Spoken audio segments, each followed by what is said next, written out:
తాగి నన్ను ఇష్టం వచ్చినట్టు తిట్టి దున్నపోతా ఎలా పడుకున్నాడో చూడు. ఇంకా పడుకుంది చాలా గాని నెగుస్తావా నువ్వు? ఏమైంది బంగారం? పొద్దున లేపేసావు. పొద్దున బంగారు పెళ్ళాం అంటావు, రాత్రి మాత్రం బొంగుల పెళ్ళాం అంటావు. ఏమైంది? రాత్రి నువ్వు తాగొచ్చిన నిన్ను మాట్లాడినావు గుర్తుందా నీకు? నేనా? నువ్వే.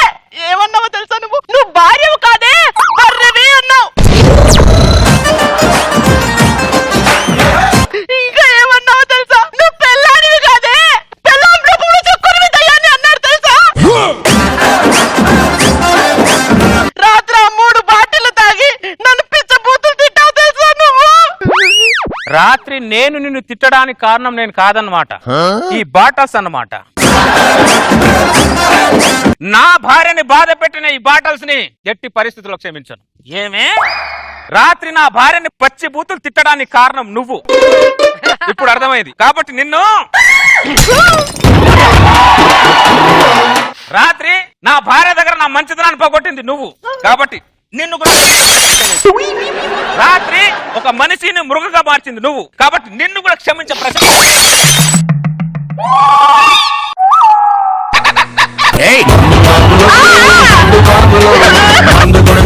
ఉండు బంగారం, రాత్రి గొడవకి నీకు ఎలాంటి సంబంధం లేదు కాబట్టి నువ్వు పక్కనుండు. ఏమే మీరు పగులుతుంటే బాధగుందా? మీరు రాత్రి చేసిన పనికి నా భార్య గుండె ఎంత పగిలిందో మీకు అర్థమైందా? ప్రేమగా నేను మిమ్మల్ని ఇంట్లో తెచ్చుకుంటే ఇదేనా మీరు చూపించే విశ్వాసం? ఇదా మీరు చూపించే విశ్వాసం అంటున్నా. డైలాగులు మాత్రం బాగానే చెప్పావు. ఆ 3 బాటిల్ పగలగొట్టావు. ఈ బాటిల్ ఎందుకు దాచిపెట్టావు నువ్వు? బంగారం, రాత్రి జరిగిన గొడవకి బాటలు ఎలాంటి సంబంధం లేదు బంగారం.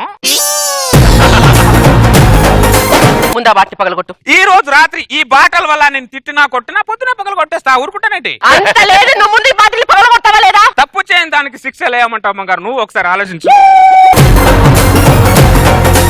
నాకు అర్థమైంది. ఏం అర్థమైంది? నా ఇంట్లో ఖాళీ బాటిల్ తప్ప ఫుల్ బాటిల్ పగలవు అని అర్థం. ఏ ఇంట్లో పగలవు? నా ఇంట్లో కాదు.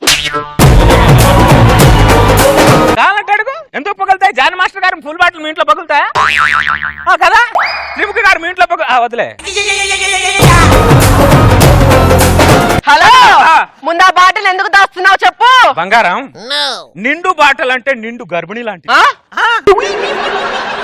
డెలివరీ అయ్యేంత వరకు జాగ్రత్త చూసుకోవాలి బంగారం. నువ్వు మారవా? ఎందుకు మారను? శ్రీముఖిని మేకపోయడం మానమని చెప్పు, నేను మారతా. అది జరగదు ఇది జరగదు అని నాకు అర్థమైంది. బంగారం ఇట్రా, ఒక విషయం చెప్పనా? ఏంటది? చెట్లేమో ఆక్సిజన్ ఇచ్చి సంతోషంగా బతుకమంటున్నాయి, మందేమో మత్తిచ్చి ఇంకా సంతోషంగా బతుకురా అంటున్నాయి. మీ దృష్టిలో చెట్లేమో గొప్ప కనిపిస్తుంది, మందేమో చెత్త కనిపిస్తుంది. తప్పు మందుది కాదు బంగారం, మరి మీరు చూసే దృష్టిది. నేనెప్పుడు నా బాధ చెప్తాను, దానికి నువ్వు కథ చెప్తావు. మీ మామూలు కాదు నువ్వు. అసలు మీ మగాళ్ళందరూ ఎలాంటి వాళ్ళో తెలుసా? పెళ్లికి ముందేమో జంతువుల మెల్ల బిహేవ్ చేస్తారు, పెళ్లి తర్వాత ఏమో జంగిల్ బుక్ జంతువులా బిహేవ్ చేస్తారు. మనిషి పుట్టిందే జంతువులోంచి. ఆ లక్షణం అప్పుడప్పుడు కనపడకపోతే వర్షాలు మిస్ అవ్వదు. నమస్కారం సార్. నమస్తే. ఎవరు? వినాయక చవితి సందా కోసం వచ్చారు. అప్పుడే వినాయక చవితి వచ్చేసిందా? వచ్చింది సార్. మీరు మాత్రం ముందు వచ్చేస్తారే సార్. సందా ఏంటి సార్ 100 ఇచ్చారు? నా ఆస్తి ఏమైనా రాసిమంటారా? బాండ్ పేపర్ తెచ్చుకోరా, సిగ్నేచర్ పెడతా. పండగ ఎప్పుడో సంవత్సరానికి ఒకటే కదా సార్. నా జీతం కూడా నెలకొకసారి వస్తుంది, రోజు ఇవ్వట్లే నాకు ఇక్కడ. సార్ నమస్తే సార్. ఎవరు? జనాభా లెక్కన? మా ఇంట్లో నేను నా భార్య తప్ప ఎవరు ఉండరు, పిల్లలు కూడా లేరు మాకు. కాదు సార్, వినాయక చంద్ర కోసం వచ్చా. ఇప్పుడేగా ఇచ్చా. నాది వెనక గలి సార్, నాది ముందు గలి సార్. బాగుందిరా, మీ పనే బాగుంది. ఇదిగో సార్, 6 అడుగుల విగ్రహం పెట్టిన వానికి వందేస్తున్నారు, నాకు వందేస్తున్నారు. నువ్వు ఎన్ని విగ్రహాలైనా పెట్టు, ఈ విగ్రహం అదే బడ్జెట్. తీసుకొని అది కాదు సార్, ఒకటే గాంధీ ఇచ్చారు, 2 గాంధీలు ఇవ్వండి సార్. ఆ విషయం ముందు చెప్పాలి. ఈ 2 నోట్లో 2 గాంధీలు ఉన్నాయి చూడు. నమస్కారం చంద్ర గారు. పొద్దున వచ్చి ఇన్ని నమస్కారాలు పెడుతున్నారేంటి? నువ్వు కూడా చందానేనా? అవును సార్. నీదే గల్లి? సార్ నాది పక్క గల్లే సార్. పక్క గల్లియా? ఇదిగో 100 తీసుకో. 100 రూపాయలకి కొబ్బరికాయ కాదు కదా, అగరబత్తులు కూడా రావు సార్. 100 ఇటు. ఈ 100కి వాల్యూ లేనప్పుడు ఈ 100ని తీసుకెళ్ళి నువ్వేం చేస్తావు? పెళ్ళులే.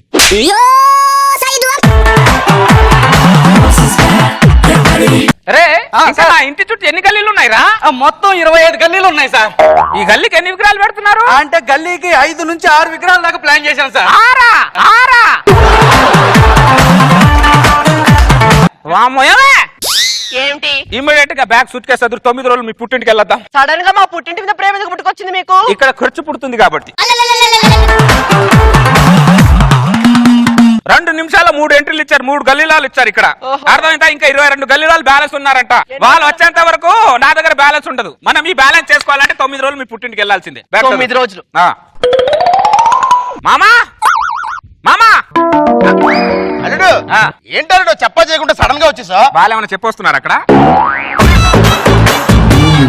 ఇంట్లో ఇచ్చిన పెళ్లిని, ఇంట్లో ఇచ్చిన అల్లుడిని సడన్ గా ఎందుకు వచ్చారని అడగకూడదు, కరుస్తాయి. సారీ అల్లుడు, సారీ. అల్లుడు కాలు కడుక్కోండి అల్లుడు. మర్యాద మాత్రం భావిస్తావు. నా బ్యాలెన్స్ ఉన్న 50,000 కట్టిన మాత్రం ఇవ్వబే. అల్లుడు చెట్టును వదిలేసి కాయ ఎక్కడికైనా పోద్దా? కోడిని వదిలేసి గుడ్డు ఎక్కడికైనా పోద్దా? బర్రెను వదిలేసి దూడ ఎక్కడికైనా పోద్దా? అలాగే నా దగ్గర ఉన్న నీ కట్టం ఎక్కడికైనా పోద్దా అల్లుడు? గణేష, ఈ వినాయక చవితి నుంచి నాకు ఒక సహనాన్ని ప్రసాదించు తండ్రి. ఎందుకు అల్లుడు? నిన్ను చంపకుండా ఉండడానికి. ఉండబెట్ట గారు ఏంటి సార్ మీరు ఇక్కడే ఉన్నారు? లడ్డు వేలపడసాడేంటి సార్? మీరు రావాలి త్వరగా వచ్చేయాలి. వస్తా.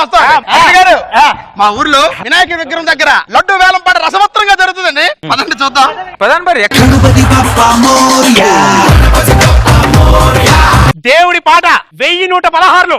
నా పాట 5,000. నవీన్ గారి పాట 5,000. నా పాట 7,000. రమేష్ గారి పాట 7,000. నా పాట 10,000. ఎద్దురపూడి సుబ్బారావు గారి పాట 10,000. చూసేవాళ్ళుడు మా ఊర్లో విగ్రహం దగ్గర వేలం పాట రసభత్రంగా జరిగిపోతుంది. 10,000 ఒకటోసారి. మా మామగారు 10 సంవత్సరాల నుంచి కట్నం అది ఇస్తా ఇది ఇస్తా అని చెప్పి నన్ను చావగొడుతున్నాడు. చెప్తా ఇడికి. మా మామగారి పాట 20,000.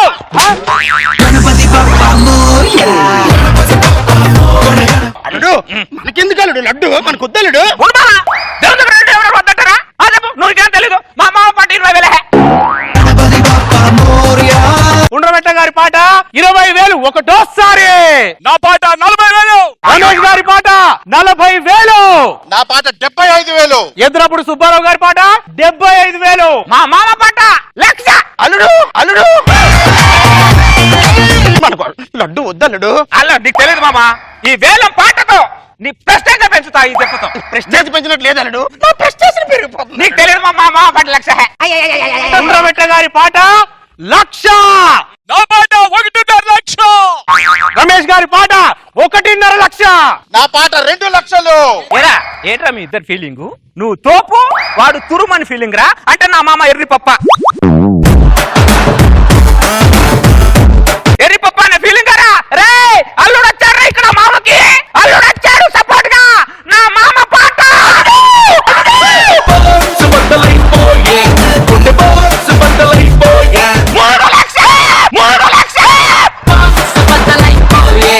నీకు దండం పెడతాడు. నువ్వు పాట రేటు పెంచేస్తూ ఉంటే నా హార్ట్ బీటింగ్ పెరిగిపోతుంది. మామ ఈ రోజు వేలం పాటతో బాలాపూర్ లడ్డు రికార్డ్ మనం బద్దలు కొట్టాలి. ఉండబెట్ట గారి పాట 3,00,000. నా పాట 4,00,000. గారి పాట 4,00,000.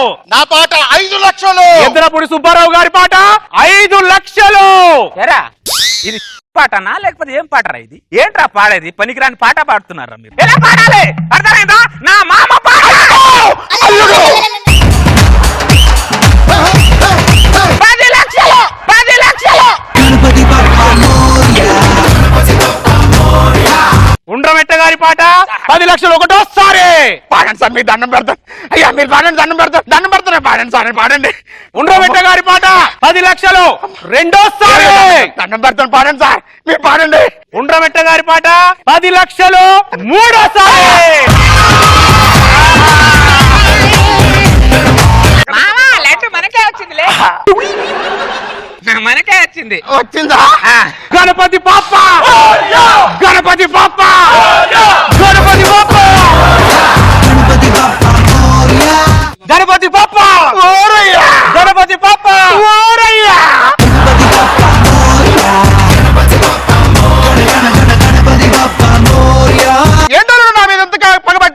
పట్టరా పట్టరారా 10 సంవత్సరాల నుంచి నా 50,000 కట్నాన్ని ఈ రోజు ఇస్తా ఆ రోజు ఇస్తాను హ్యాండ్ ఇస్తున్నారు అందుకేరా నీకు బ్యాండ్ దీన్ని బట్టి నీకేం అర్థమైంది అల్లుడు అప్పు జీవితాంతం పెద్ద ముప్పని అర్థమైంది అల్లుడు. అది లే గణపతి గొప్ప ఓరయ్యా సూర్యకోటి సమప్రభా